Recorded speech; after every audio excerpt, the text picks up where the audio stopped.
Welcome back to another edition of History in Your Own Backyard. I'm Satoli. Today we're in Fairfield, Iowa at the National Power Wagon meet. I'm here with Jens and Dave, the two founders of the whole organization. How you doing, guys? Good, how are you? Great. We're good.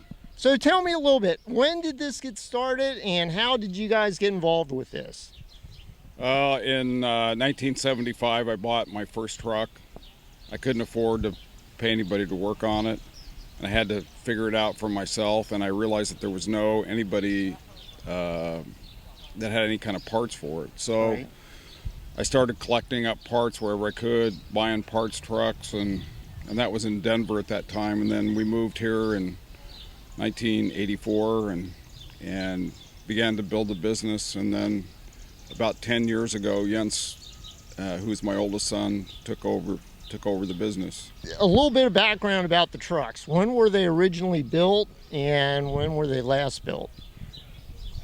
Well, the Dodge four-wheel drive program started basically in the 30s, but they built their first, military vehicles in 1940s, 1941, 42. The word Power Wagon didn't come about until 1946. Okay. So, like the WC series is the great-grandfather of the Power Wagon.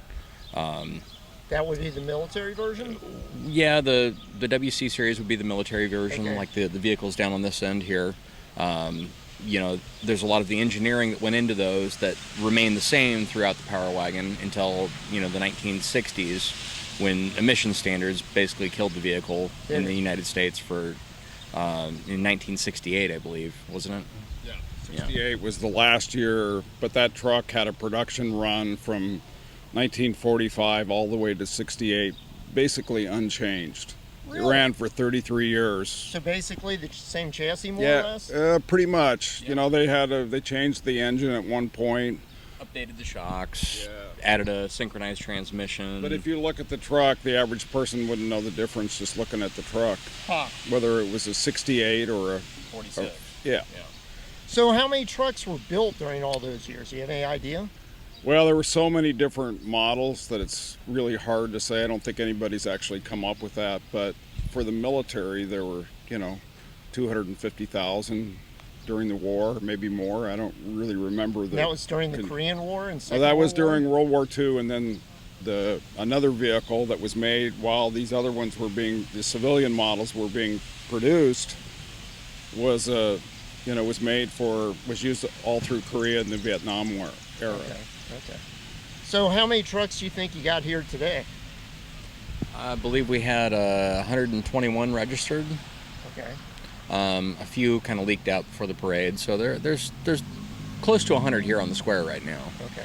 And you basically do this every year.